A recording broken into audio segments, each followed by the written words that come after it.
Nang marinig ito ni Ruble, ay agad naman itong tinugon ang nais ng demonyo upang tapusin na ang buong maranhig na patuloy na naninirahan sa mundo. Paglapat ng singsing na hawak ni Ruble sa batong yon, ay biglang dumilim ang paligid at nagkaroon ng kulay pulang liwanag. Matapos yan ay agad merong humatak na enerhiya kay Ruble papalapit sa batong yon.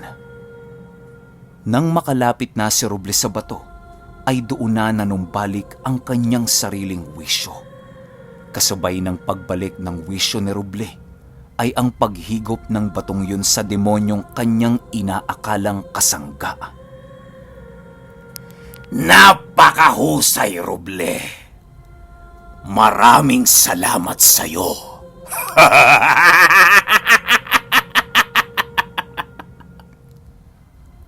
Wika ng demonyo habang paunti-unting humihina ang tinig nito.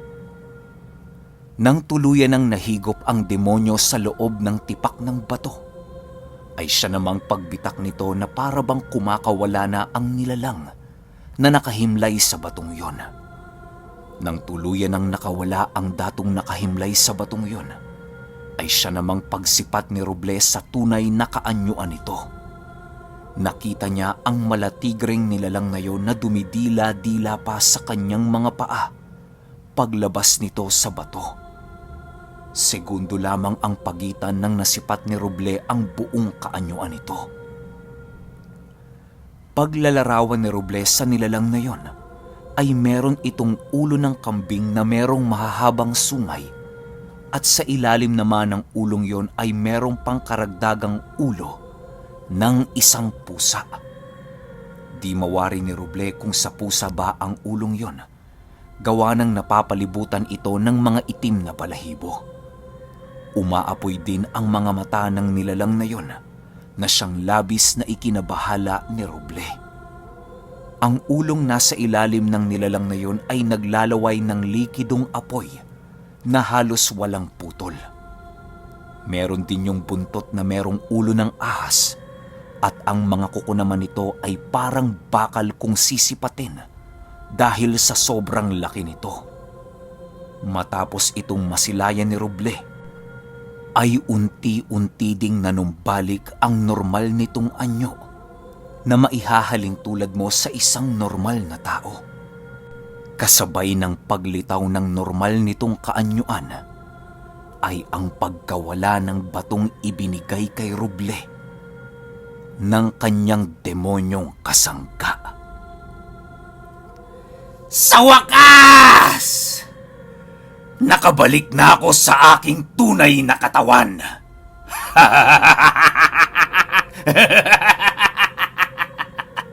Bata, maraming salamat sa'yo. Wika ng nilalang na yon kay Ruble. Nang marinig ito ni Ruble, ay doon niya lamang napagtanto na nalinlang siya ng demonyo. Hindi niya lubos sukat akalaing ang demonyong inaakala niyang kasangga niya ay siya rin namang tunay niyang kalaban. Matapos itong masilayan ni Ruble, ay agara naman ang paglapit ng demonyong yon sa kanyang kinaroroonan. Tinanggal nito ang kwintas na hawak niya na siyang labis niyang ikinagulat. Hindi basta-bastang nahahawakan ang medalyon ng kalis na yon, pero nagawa yun ng demonyo nang walang kahirap-hirap. Halos hindi na makagalaw si Ruble sa kanyang kinaroroonan dahil sa labis nitong pagkagulat sa nilalang na yon. Animoy isang maling galaw lang dito ni Ruble at maaaring magwakas na ang kanyang buhay. Nang tuluyan ng mapasakamay ng demonyo ang kalis na yon, ay siya namang pagkawala ng lakas ni Ruble sa kanyang buong katawan. Maaaring ang pagkakaisa nila Ruble ng kalis ay tuluyan ng naglaho dahil sa ginawa ng demonyong kanyang kasangga. Sa paglipas ng panahon, ako na siyang manlilinlang sa lahat ay tuluyan ang nakabalik sa aking katawan. Sabi ko sa iyo, Ama, makakabalik at makakabalik ako sa aking katawan upang maghimagsik ng lagim sa mundong iyong nilikha. Ang mga nilalang mong tao ay mga hayop lamang sa paningin ko dahil sa wala silang kakayahang labanan ang panlilinlang ng mga dyablo. Kami na iyong minahal at piniling manirahan sa iyong hardin ay marapat lamang na ibalik mo kung saan kami dating naninirahan. Wika ng demonyo habang nakatingin ito sa langit. Matapos nitong makapagwika, ay dahan-dahan din namang lumapit yon kay Roble at nagsalita ng, Sabi ko sa iyo, Roble, ang lahat ng ito ay naaayon sa plano ko. Ang pagkamatay ng mga magulang mo ay parte yon ng aking plano. Simulat sa pool noong ika'y isinilang, alam ko na ikaw ang magiging sisidla ng aking kaluluwa. Di mo ba napansin kung paano nakarating sa baryong ito ang mga maranhig na kung tutuusin ay merong baryong mas malapit pa dito? Di mo ba nahalata kung paano nakabangon ang mga dato ng mga maranhig? Ang rebultong iyong nakaaway sa pinaglalagakan ng kalis at ang mga paglalakbay mo sa iyong panaginip ay pawang kagagawang ko lamang. Ang mga maranhig na iyong kinitila ng buhay ay maibabalik kong muli sa oras na makabalik na ako sa aking tunay na katawan. Huwag mo nang tatangkaing makipaglaban dahil kaya kitang kitila ng buhay kahit anong oras ko naisin. dagdag pa ng demonyo. Kasabay ng pangungusap nito ay ang pag-ihip nito sa medalyon ng kalis na siyang dahan-dahang naging abo.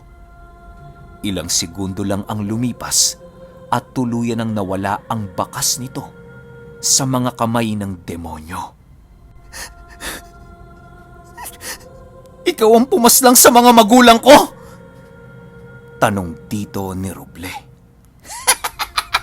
Oo naman, upang bumalik ka sa baryong iyong kinagisnan para masalina ng dugo ng maranhig. Isipin mo, Roble, lahat ng mga maranhig ay brutal sa lahat ng aspeto. Walang mabait na maranhig kagaya ni Alberto. Dahil sa pagkakataong yon ay nagkaroon ako ng sapat na dahilan upang tuluyang magparamdam sa iyong katauhan, upang gabayan ka sa iyong misyong buhaying muli ang aking katawan sa mundong ito. Sagot naman ng demonyo. Matapos makapagpaliwanag ng demonyong yon, ay dahan-dahan naman itong itinutok sa noo ni Roble ang kanyang nagsisita lasang kuko. Hindi na nagawang magpumiglas pa dito ni Roble dahil ang pakiramdam niya noong mga oras na yon ay pagkaparalisa. Sa sobrang bigat ng pakiramdam ni Roble, ay hindi na nito na kayang igalaw ang kahit isang daliri niya sa kamay. Nang matagumpay na nailapat ng dyablo ang kanyang mga kuko, ay dahan-dahan yung tumagos patungo sa utak ni Roble na siyang labis niyang ikinatakot.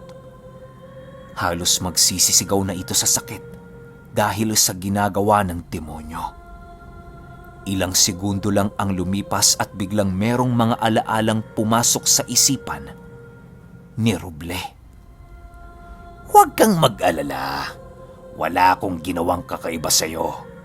Nais ko lamang ipakita sa iyo, maranhig, ang totoong nangyari ilang siglo na ang nakakaraan.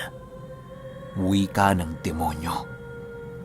Paglabas ng kuko nito sa noo ni Roble, ay biglang lumiwanag yon ng malasinag ng araw. Kasabay ng pagliwanag ng noo ni Roble, ay ang pagkawala ng wisyo nito na parabang naglalakbay siya sa kawalan. Ayon kay Roble, na noong mga panahong yon ay nadapo siya sa isang lugar na pamilyar sa kanyang paningin. Ang lugar na yon ay walang iba kung hindi ang nawalang tribo ng mga antingero. Doon ni Roble na silayan na ang tribong yon ay siya ring sinalakay ng mga malademonyong nilalang. Ang mga nilalang na nasilayan ni Robles sa kanyang pangitain ay halos kasing laki na ng isang palapag ng bahay. Malalaki rin ang mga kalamnan nito sa katawan at namumula ang buong balat ng mga ito. Ang iba sa mga nilalang na yon ay nakasuot ng napakakapal na bakal sa ulo at ang iba naman ay merong makakapal na mga baluti sa katawan. Wala ding kasarian ang mga nilalang na yon at mararamdaman mo talaga sa mga ito ang kanilang mapaminsalang intensyon. Ang mga armas ng mga nilalang na sumugod sa tribo ay iba't iba ang disenyo. Lahat ng mga dala ng diablong yon ay mga sandatang makakapaminsala sa lahat ng tao. Ang ibang armas ng mga ito ay parang mga malalaking maso na merong mga nakausling tinik na bakal. Ang iba naman ay merong mga kadenang dala at sa dulo ng mga ito ay isang bolang pinaiikutan ng mga tinik na gawa sa bakal. Nang makita ito ng mga antingero, ay bigla naman yung nagpatunog ng kanilang tambuli na siyang senyales sa nalalapit na digmaan. Dagdag pa ni Roble na ang tribong yon ay maikukumpara niya sa isang kaharian. Daan-daang mga antingero ang nasipat ni Roble na nag-aayos ng kanilang mga baluti at mga gamit pandigma. Ang ibang antingerong eksperto sa kumbating pisikal ay nagmamarcha na papalapit sa lugar ng digmaan. Ang ibang mga matatandang antingero naman ay gumagawa ng ritual upang ikubli ang kinaroroonan ng kanilang kaharian. Ang pinuno ng tribong yon ay doon nasipat ni Roble sa kauna-unahang pagkakataon. Kahit nagdududa pa noon si Roble sa kanyang mga nasilayan, ay hindi niya maiwasang maniwala sa mga pangitaing yon. Kasama ng tribo ang kalis na siyang naging kasangga ni Roble. Napakabata pa noon ang kalis na wala pang muwang sa mga nangyayari. Nang natapos na ang paghahanda ng mga antingero, ay siya namang pag-umpisa ng digmaan. Malayo pa sa kanilang tribo ang digmaan pero sinalubong na ito ng mga mandirigmang antingero upang hindi na magkaroon pa ng pagkakataon ang mga diablong yon na maminsala sa mga mahal nito sa buhay. Ang naghahari ng mga diablong yon ay ang itinuring na kasangga ni Roble. Sa ilalim ng pamamahala niya ay ang di mabilang na mga nilalang na kilala natin ngayon sa iba't ibang angkan. Aswang, maranhig, sigbin, tamawo, karo, at marami pang iba. Lahat ng nilalang na yon na nasa ilalim ng pamamahala ng diablo ay nilason lamang nito upang matupad ang kanyang nais. At yon ay ang pamunuan ang buong sanlibutan na walang taong naninirahan. Dahil sa ang tribong yon ang pinakamalakas na angkan na binigyan ng biyaya ng Panginoon, ay yon ang inuna ng diablo. Napakaraming namatay sa digmaang yon dahil sa hindi mabilang na mga nilalang na nasa panig ng kaliwa ang pinag-isa ng demonyong kasangga ni Roble. Maging ang mga nilalang na nilikha ng Panginoon upang pangalagaan ang mundo ay hindi umubra sa lakas ng puwersa ng mga demonyo. May mga antingerong tumawag sa Minokawa at Bakunawa kapalit ng kanilang buhay pero hindi pa rin sapat ang mga yon. Ang iba naman ay humingi ng tulong sa mga nilalang ng kagubatan pero ang lahat ng yon ay nalipol ng mga demonyo. Maraming napaslang na mga diwata at mga amumongo. Maging ang mga sinaunang likha ng Panginoon na nasa kaanyuan ng bato ay hindi din umubra sa mga nilalang na yon. Sadyang napakalakas ng kapangyarihan ng diablo na naglikha ng buong salot sa paligid. Ang mga insektong galing sa impyerno ay kasabay ng mga ito sa digmaan. Lahat ng napapaslang, kakampi man o kaaway ay nalulusaw ang kaluluwa dahil sa mga insektong yon. Kahit ang mga laman lupang tumulong sa mga antingero ay hindi rin nakaligtas sa hagupit ng mga demonyo. Nang wala na silang makitang paraan upang manalo, ay wala nang nagawa ang apo kundi ang gamitin ang kanyang huling alas. At yon ay ang isama ang mga demonyong yon hanggang sa kamatayan. Napagpasyahan ng mga matatandang antingero na gawin ang ritual na alam nilang ipinagbabawal. Lahat ng kanilang nalalaman ay pinalipad sa hangin upang magkaroon ng pagkakataon ang bagong usbong na lahi na magmana sa kanilang karunungan.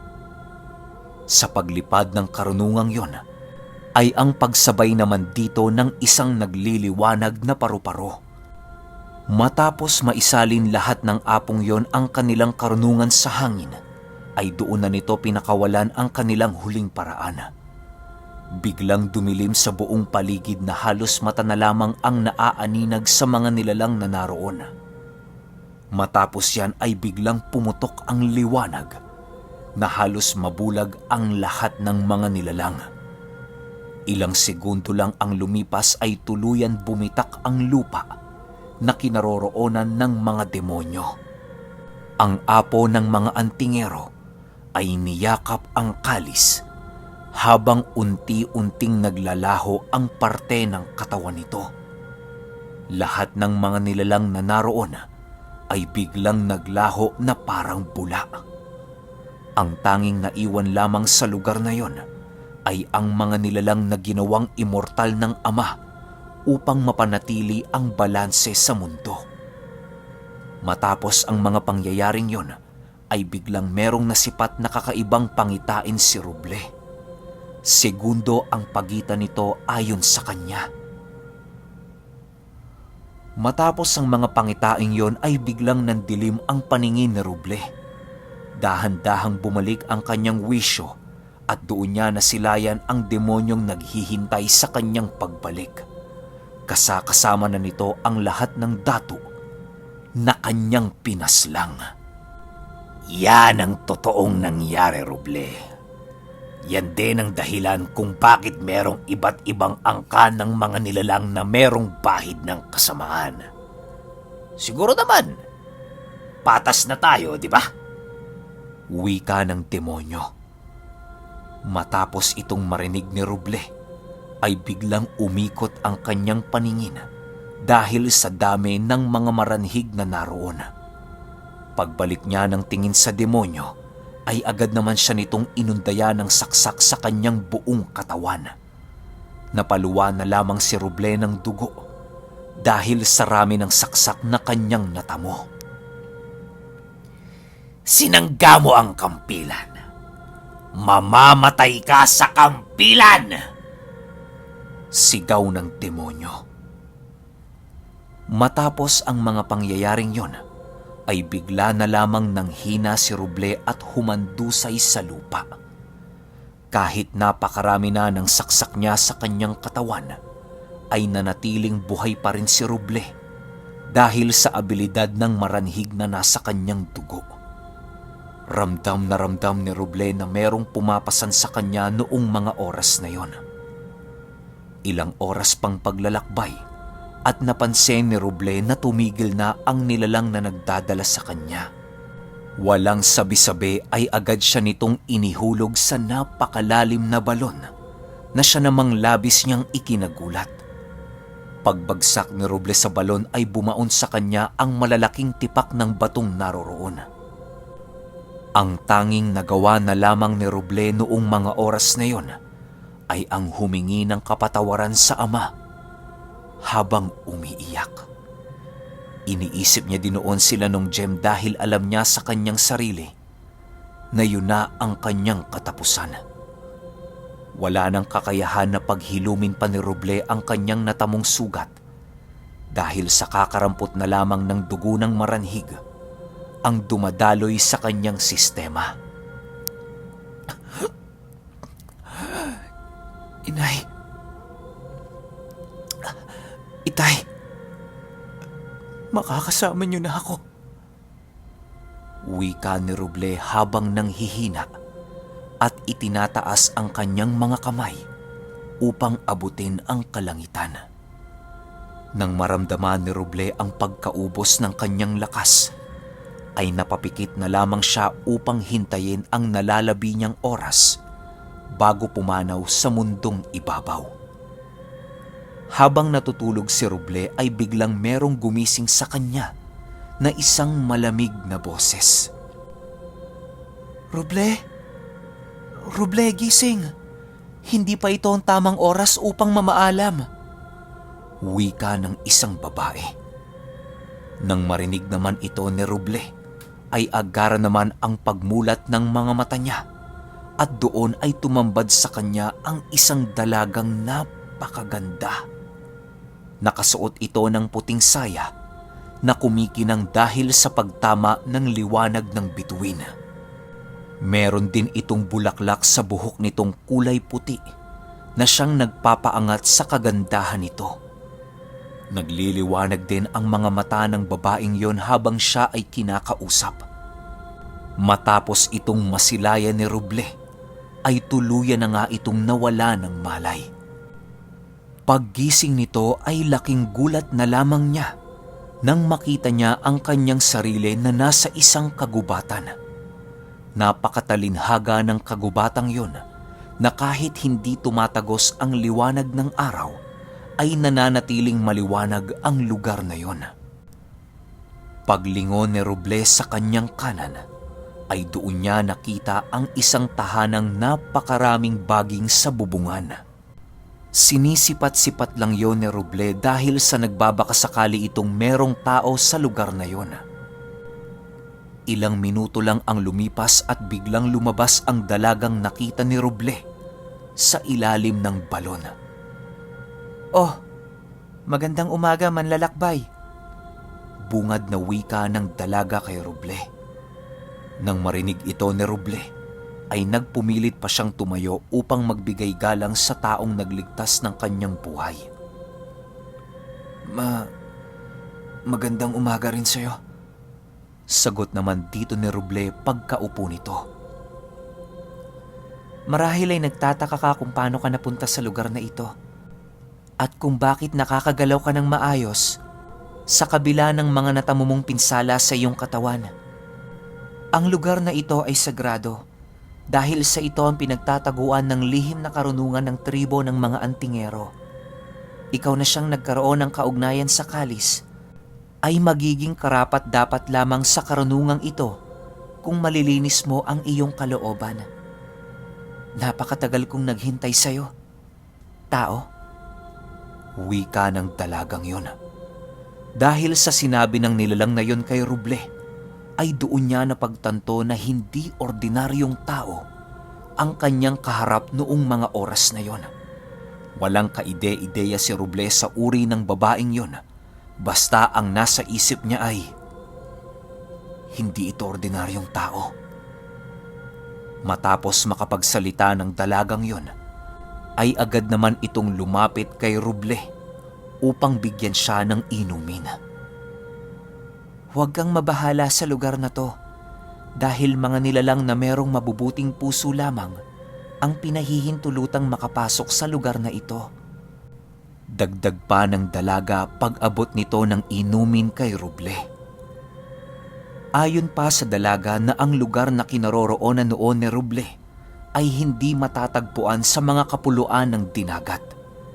Di mawari ni Roble noong mga oras na yon kung saang parte na siya ng lupalop ng mundo, gawa ng yun ang unang beses niyang masilayan ang ganoong kagandang kagubatan.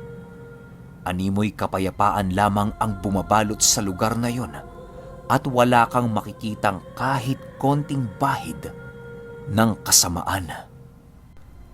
Sa mga oras na to ay nagpapakalat na ang mga demonyong salot na tinulungan mo.